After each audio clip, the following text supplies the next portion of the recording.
Hello सभी विद्यार्थियों को नमस्कार। आज हम इस वीडियो में कक्षा 8वीं का विषय है विज्ञान, इसका जो मॉडल पेपर है उसको हल करेंगे। ये मॉडल पेपर आपके पूर्णतः सिलेबस पर आधारित है, अर्थात पूर्णतः ब्लू प्रिंट पर आधारित है। और ये इस मॉडल के अंदर पेपर के अंदर बहुत महत्वपूर्ण प्रश्न दे रखे हैं। इनमें से आपके बोर्ड एग्जाम में प्रश्न बनने की संभावना अधिक रहती है। इसलिए प्रिय विद्यार्थियों, सभी आप इस मॉडल पेपर के प्रत्येक प्रश्न को याद करके ही बोर्ड एग्जाम दीजिएगा, जिससे आपको लाभ हो सके। तो हम इसके एक एक प्रश्न को हल करेंगे कि ये प्रश्न किस प्रकार महत्वपूर्ण है। प्रत्येक प्रश्न को अपन एक एक को देख कर हल करते हैं। सबसे पहले आप यदि हमारे यूट्यूब पर नए हैं तो हमारे यूट्यूब चैनल को प्लीज़ सब्सक्राइब कर दीजिएगा और वीडियो को लाइक कर दीजिएगा।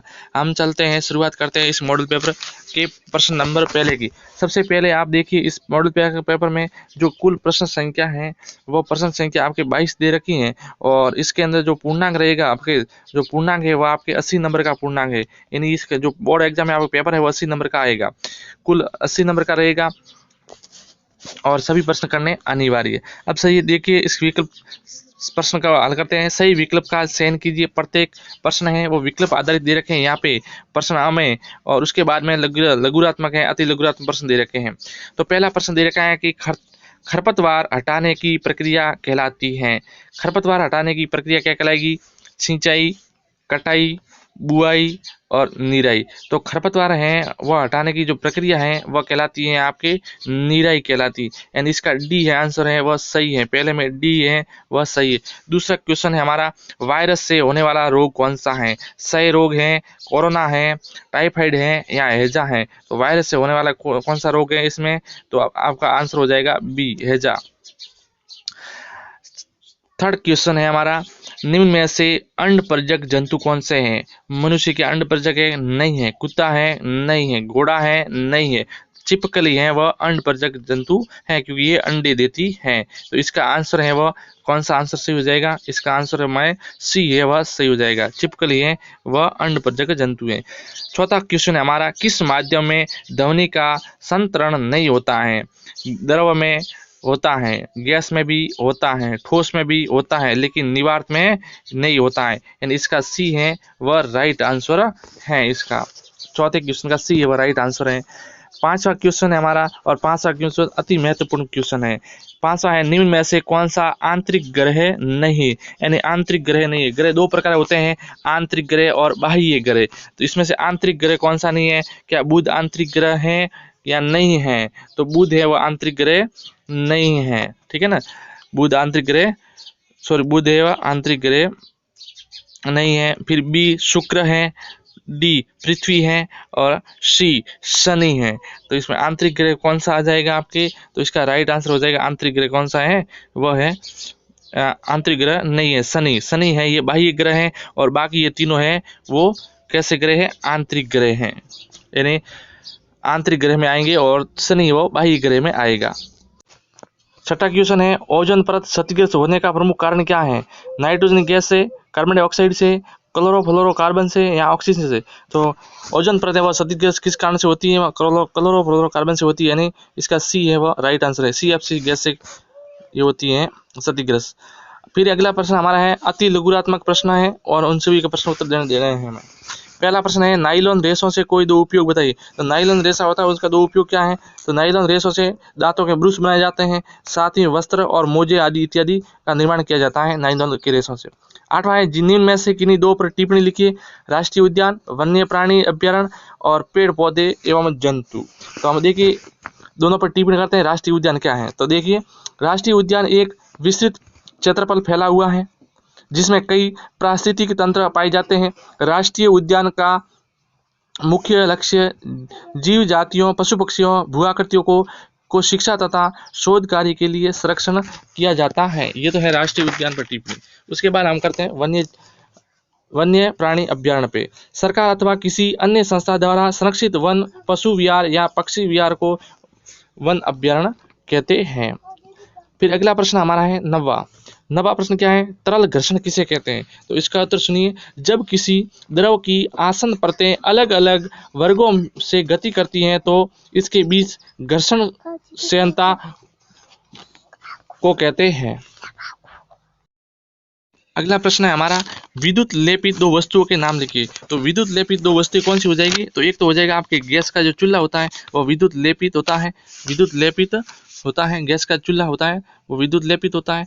और दूसरा है पहिए की रिम, पहिया होता है गाड़ियों का, उसकी जो रिम होती है, पहियों की रिम भी विद्युत लेपित होती है, पहियों की रिम। ये दो हैं आपके विद्युत लेपित के उदाहरण। अगला प्रश्न है सोडियम और पोटेशियम को मिट्टी के तेल में क्यों रखा जाता है? तो इसका आंसर सुनिए। सोडियम और पोटेशियम अत्यंत क्रियाशील धातुएं हैं, ये आप सभी को पता है।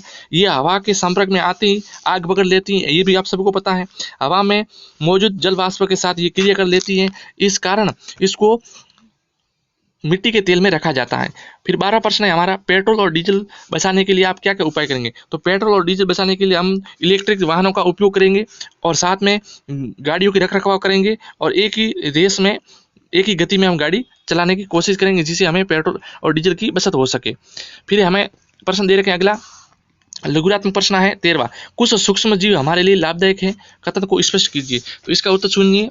जो प्राचीन काल से ही सूक्ष्म जीवों का उपयोग अल्कोहल बनाने में किया जाता है रहा है। औषधीय उत्पादन एवं कृषि में मृदा की उर्वरता में वृद्धि करने के लिए भी इसका उपयोग किया जाता है, इसलिए सूक्ष्म जीव हैं वह हमारे लिए महत्वपूर्ण है। 14 है धातु और अधातु के भौतिक गुणों के अंतर बताइए। तो धातु और अधातु के भौतिक गुण देखिए, सबसे पहले आप धातु का सुन लीजिए।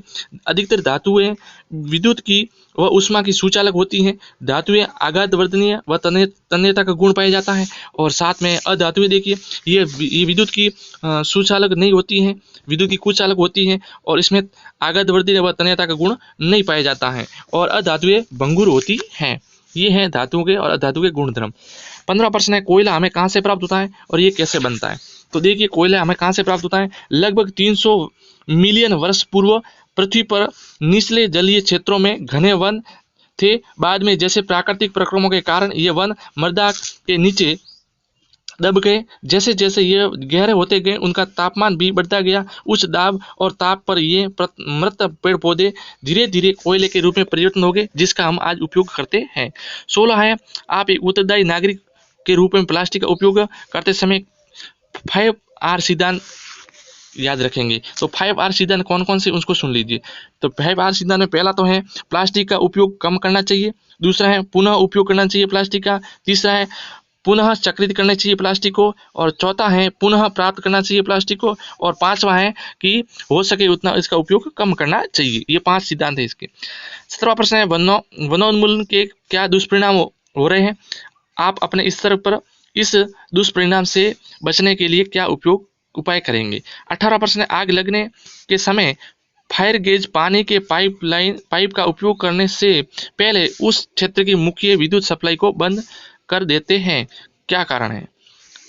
19वां प्रश्न है, तारामंडल क्या है? किन्हीं 2 तारामंडल का सचित्र समझाना है। 20वां है, सर्पिक घर्षण तथा स्थैतिक घर्षण में अंतर स्पष्ट कीजिए। 21वां है, बाह्य निषेचन किसे कहते हैं? मेंढक के अंडे से वयस्क बनने तक जीवन चक्र के बारे में बताना है।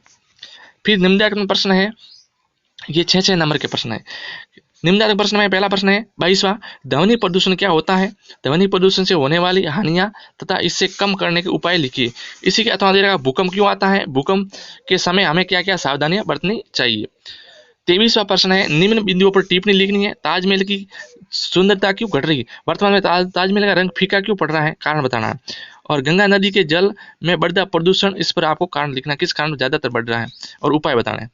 अथवा में है, कोई 2 का उदाहरण दीजिए जिसे स्पष्ट होता है कि समाज अपने आवेश एक दूसरे के प्रतिकर्षित तथा असमान आवेश एक दूसरे पर आकर्षित करते हैं।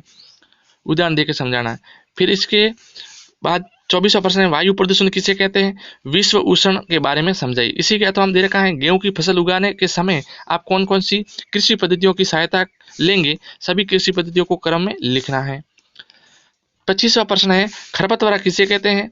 हम अपनी फसलों की खरपतवार कैसे सुरक्षा करेंगे फसल की? अथवा में है, किसी बच्चे की ध्वनि एक वयस्क की ध्वनि से भिन्न क्यों होती है? कारण सहित समझाइए तथा मानव कान का नामांकित चित्र भी बनाना है। इस प्रकार के प्रश्न आपके आरटी बोर्ड में आएंगे। ये मॉडल पेपर आपको कितना अच्छा लगा है कमेंट में जरूर बताइएगा। और साथ में हमारे यूट्यूब चैनल आप अभी तक सब्सक्राइब नहीं किया तो प्लीज़ सब्सक्राइब कर दीजिएगा और वीडियो को लाइक करना नहीं भूलिएगा। और साथ में अपने क्लासमेटों को भी बताइए कि इस चैनल पे सभी तरह के मॉडल पेपर प्राप्त उपलब्ध हैं जो हमें बोर्ड एग्जाम में अच्छे से सहायता करेंगे, मदद करेंगे, फायदा मिलेगा, हमें अच्छे नंबरों से पास होंगे। वीडियो को देखने के लिए बहुत बहुत धन्यवाद। जय हिंद।